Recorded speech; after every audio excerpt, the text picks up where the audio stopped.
Assalamualaikum warahmatullahi wabarakatuh. Halo Sobat FUD, kembali lagi ke podcast tercinta kita. Podcast FUD kali ini segmennya sangat menarik, yaitu Inspirasi FUD. Udah pasti, hari ini kita akan mendatangkan sosok yang inspiratif khususnya untuk para perempuan muda.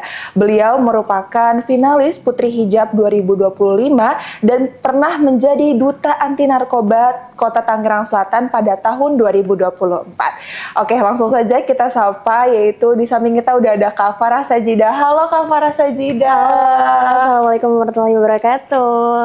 Oke Kak Farah, aku kan udah pernah dengar juga ya kalau kakak ini merupakan finalis Putri Hijab di 2025 dan menjadi Duta Anti Narkoba di 2024 Kota Tangerang Selatan ya Kak, betul?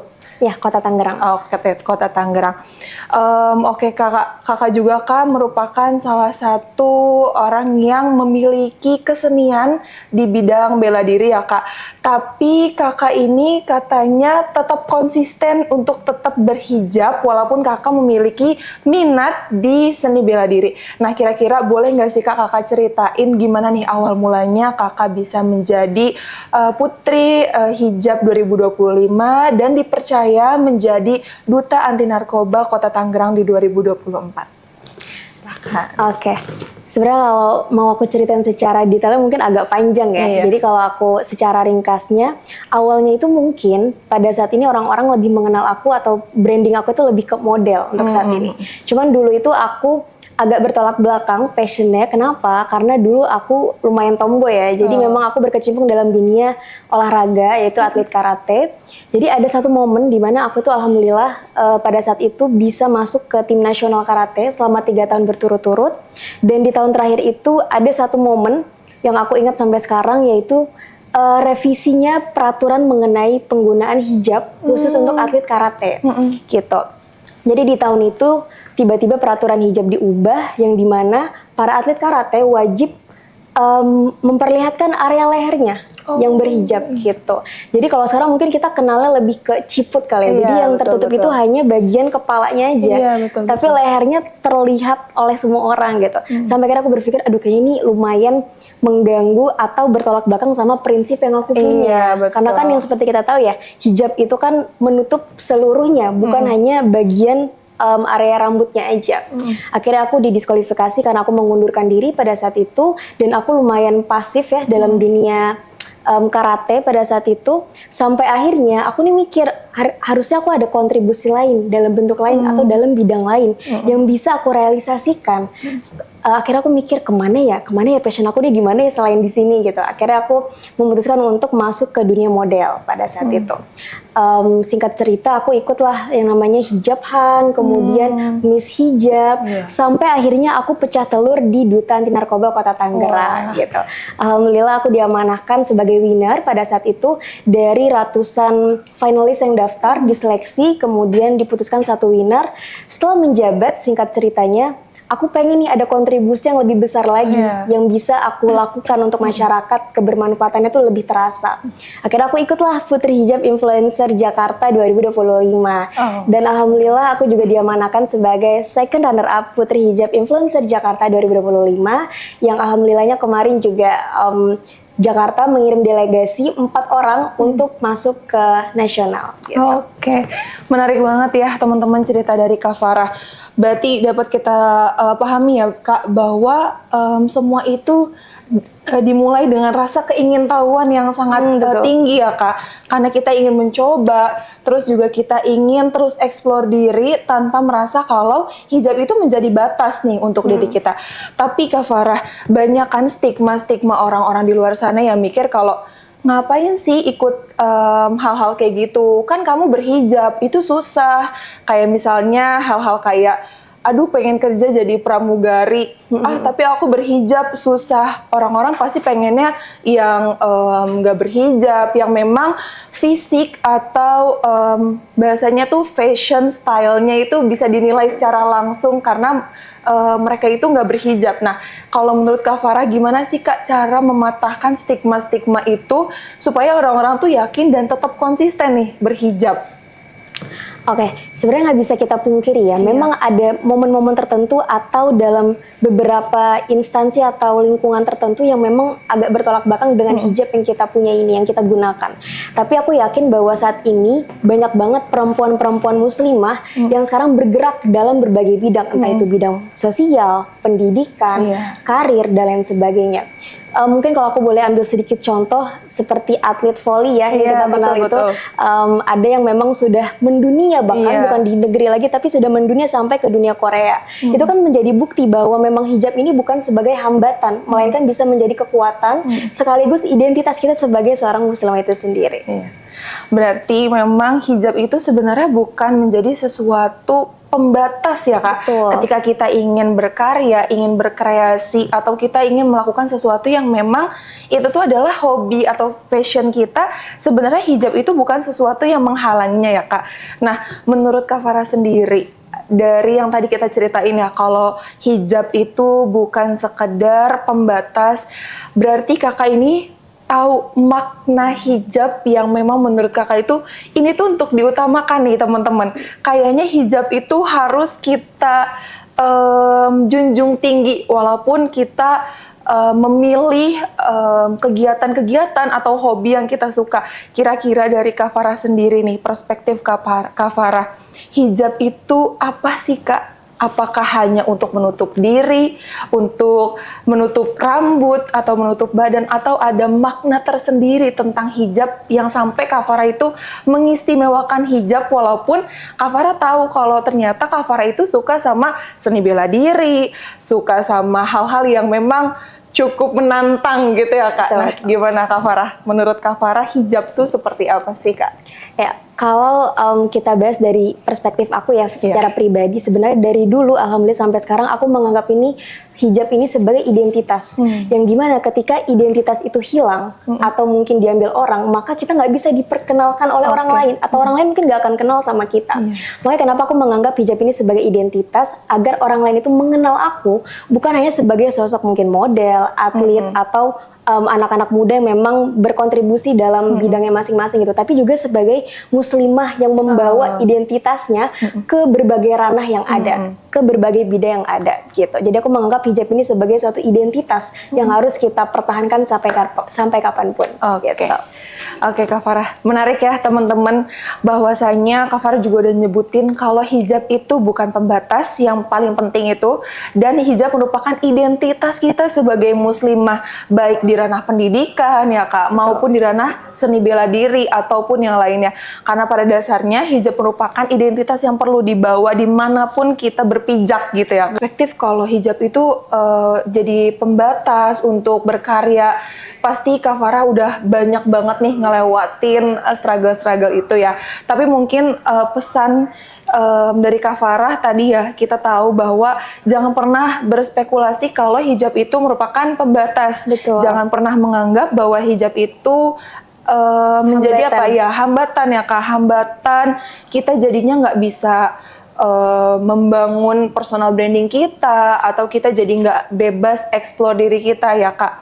Nah, kira-kira dari Kak Farah sendiri ada nggak pesan yang ingin disampaikan untuk generasi muda nih Kak, yang masih takut-takut, yang masih ngerasa kalau aduh insecure deh kalau pakai hijab, takut disangkanya tua, takut disangkanya kayaknya berpakaian muslimah tuh ketinggalan zaman, atau kayaknya apa banget sih pakai pakaian yang kayak gitu, ketinggalan zaman, kurang kelihatan, kuno. Nah, kita kan sering dengar gitu ya Kak. Betul. Kita sering dengar kalau ini cewek bergamis tuh kuno nggak sih? Nah, kita kan sering kayak gitu. Nah, kira-kira ada nggak pesan Kak Farah buat temen-temen di luar sana yang sekiranya masih punya rasa takut untuk tetap konsisten dalam berhijab gitu Kak? Oke, kalau aku boleh sedikit ngasih pesan ya untuk perempuan-perempuan muslimah di luar sana, aku cuma mau bilang gak usah takut. Gak usah takut kalau hijab ini sebagai hambatan. Karena apa? Karena kamu gak sendirian. Di era sekarang ini, generasi saat ini, hijab ini bukan menjadi suatu hal yang tabu bagi masyarakat. Bahkan bagi dunia secara keseluruhan gitu ya. Tapi orang-orang sudah mulai mengenal apa sih hijab ini, apa sih sebenarnya, apakah identitas atau hanya sekedar pakaian aja, enggak. Jadi kamu gak usah takut, mau kemanapun, mau dimanapun, mau apapun yang kamu capai, karir apapun yang ingin kamu tuju, kamu harus tetap mempertahankan hijab itu sendiri. Karena kamu gak sendirian, banyak muslimah inspiratif yang sudah sukses dalam bidangnya masing-masing tanpa harus melepas identitasnya sebagai seorang muslimah. Seperti itu. Jadi teman-teman perlu kita garis bawahi ya dari Kak Farah bahwa apapun yang kita suka, kita jangan sampai ngerasa hijab itu kayaknya bikin kita jadi nggak bebas ngapa-ngapain. Kita tetap bisa eksplor diri, kita tetap bisa menjadi sesuatu atau seseorang yang memang yaitu kita gitu, tanpa harus ngerasa kita itu harus merubah diri kita menjadi orang lain gitu, hanya karena kita ngerasa kalau hijab itu adalah sebuah penghambat gitu ya Kak. Nah selain itu nih ya Kak Farah, aku juga sering notice gitu kayak misalnya kita ini kadang bukan cuma insecure ya Kak sama yang namanya hijab, tapi kita juga kadang insecure karena banyak banget nih lapangan pekerjaan yang memang masih minim sama orang-orang yang berhijab. Kira-kira apa sih Kak motivasi dari Kak Farah yang bisa membangun orang-orang supaya tetap untuk tekun berhijab dan berkonsisten? Oke, kalau dari aku pribadi sebenarnya balik lagi ya, aku sering bilang ketika aku diundang sebagai narasumber ataupun sebagai pembicara, aku selalu bilang hal paling penting adalah niat. Jadi mau sehebat apapun kita, mau seserius apapun kita terhadap pencapaian kita, gak akan ada artinya kalau niat kita ini kurang tepat. Kenapa? Karena di dalam prosesnya itu pasti banyak kesulitan. Tadi yang dikatakan banyak struggle yang ada. Selama niat kita ini baik, niat kita lillahi ta'ala, berdakwah, bermanfaat untuk masyarakat, insya Allah kalau niatnya benar pasti akan ada jalan.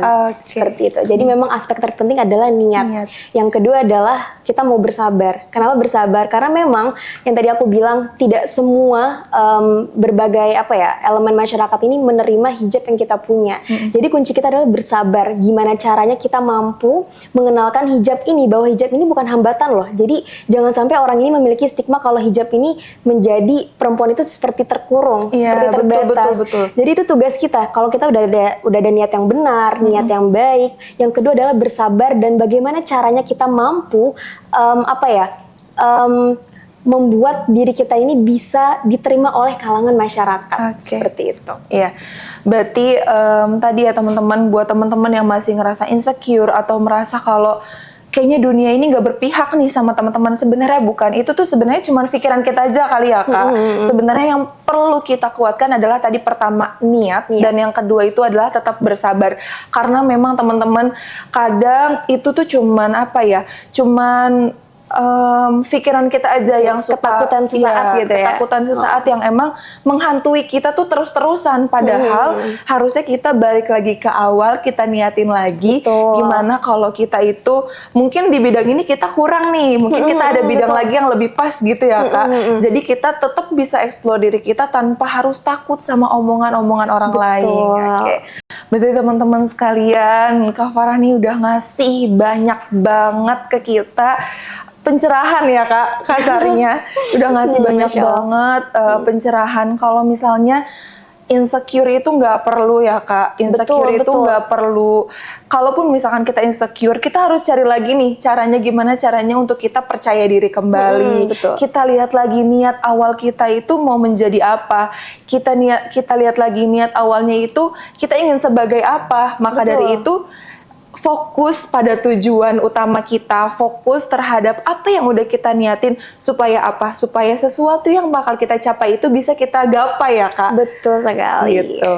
Mungkin boleh Kak Farah kasih closingan ya buat teman-teman ya FUD yang lagi pada bingung nih, kira-kira aku tuh sebenarnya bakatnya apa sih? Aku tuh sebenarnya sukanya apa sih? Pengennya jadi apa sih? Kayaknya aku terbatas banget orangnya. Aku cantik nggak terlalu, misalkan, atau aku fashionable nggak terlalu, aku suara bagus nggak terlalu. Jadi mungkin closingan Kak Farah bakal menjawab nih, apa ya, kalau kata kita omongan-omongan jahat bukan dari orang lain, tapi kan dari diri sendiri ya Kak. Karena emang yang paling berbahaya tuh menurut aku omongan dari diri sendiri. Betul, karena itu pemikiran diri kita sendiri. Karena itu nyakitinnya, wah nyakitin Luar biasa banget, ya. luar biasa. Dia nyakitin secara pikiran, mental, terus juga ke fisik. Kadang kan itu juga berpengaruh ya Kak. Nah kira-kira ada nggak apa yang mau Kakak sampein buat temen-temen yang masih ragu dengan hijabnya, yang masih susah untuk berkonsisten, yang ngerasa kalau kayaknya aku tuh nggak nemuin sesuatu yang aku suka nih kalau berhijab. Nah, gimana nih Kak? Boleh disampaikan buat teman-teman FUD kita? Oke, kalau aku boleh sedikit ngasih tips ya dari aku pribadi. Selain tadi niat dan bersabar, kemudian tahap berikutnya adalah kita bisa mencintai diri kita sebagaimana orang lain mau mencintai kita gitu ya. Self love itu penting banget menurut aku. Kenapa? Karena ketika kita mampu mencintai diri kita jadi tahu nih kelebihan apa yang kita punya, kekurangan apa yang kita punya, bahkan peluang apa yang akan kita dapatkan untuk diri kita ke depannya, kita tuh bisa tahu karena kita sudah mengenal diri kita secara keseluruhan gitu ya. Betul. Jadi self love itu penting banget. Kemudian yang berikutnya adalah jangan pedulikan penilaian orang lain. Kenapa? Karena orang lain itu kadang ketika kita masih berproses, belum mencapai di suatu titik yang memang kita impikan, kita idam-idamkan, mungkin orang lain tuh nggak terlalu menganggap kita ya. Bener banget Bahkan Kak. mungkin meremehkan kita gitu ya. Tapi ketika kita sudah berhasil mencapai sesuatu, kita sudah dikenal oleh banyak orang, orang lain tuh jauh lebih bangga terhadap diri kita. Makanya kenapa aku bilang penilaian orang lain itu tidak perlu didengarkan secara 100%. Kalau memang penilaiannya itu bisa menjadi masukan untuk kita pribadi, dengarkan. Jadikan itu sebagai suatu motivasi. Tapi kalau memang tidak membawa dampak baik untuk diri kita, lebih baik gak usah didengarkan. Fokus saja ke tujuan kita, ke diri kita, bagaimana kita bisa membawa diri kita lebih bermanfaat lagi untuk banyak orang. Oke, Kak Farah, sangat ini ya Kak Farah, sangat inspiratif sekali pesan dari Kak Farah. Karena memang ketakutan itu seringkali muncul dari diri sendiri ya, yang tadi aku bilang. Jadi teman-teman sekalian, kita tahu ya bahwa hijab bukan sebuah batasan, melainkan hijab merupakan identitas muslimah yang perlu kita bawa dimanapun kaki kita berpijak ya Kak. Dimanapun kaki kita berpijak, hijab merupakan identitas kita sebagai muslimah yang perlu kita banggakan udah pastinya Kak. Yang perlu kita banggakan, karena memang pada dasarnya ketika kita udah sampai nih ke sesuatu yang dari awal mau kita tuju, pasti orang-orang di sekitar kita juga akan bangga dengan apa yang kita tuju. Apalagi kita tetap konsisten dengan hijab kita, seperti bagaimananya yang kita tahu bahwa seorang muslimah itu wajib ya Kak untuk berhijab. Jadi memang teman-teman FUD khususnya jangan pernah lagi ragu dan ya takut nih untuk konsisten. Misalkan goyah kayaknya aduh aku takut nggak diterima ini atau aku takut susah cari ini. Jangan takut teman-teman. Tadi pesan Kak Farah, yang pertama tuh ada niat dan yang kedua sabar. Kalau kita udah punya dua kunci itu, insya Allah teman-teman kita bakal bisa mencapai apa yang kita inginkan. Jangan takut, jangan insecure, cintai diri kita sendiri seperti yang tadi Kak Farah bilang, self love itu penting. Gimana caranya kita mencintai diri kita sendiri sebelum kita mencintai orang lain. Mungkin itu saja. Terima kasih banyak Kak Farah sudah berkesempatan hadir di podcast Inspirasi FUD kali ini. Semoga cerita Kak Farah tadi bisa membangun semangat kita, memberikan kita motivasi-motivasi terbaik, sehingga kita bisa terus melangkah ke depannya menjadi orang yang lebih baik di masa depan. Mungkin sekian dari aku, Putri Alifa, dan Kak Farah Sajidah selaku narasumber. Kita pamit undur diri. Wassalamualaikum warahmatullahi wabarakatuh.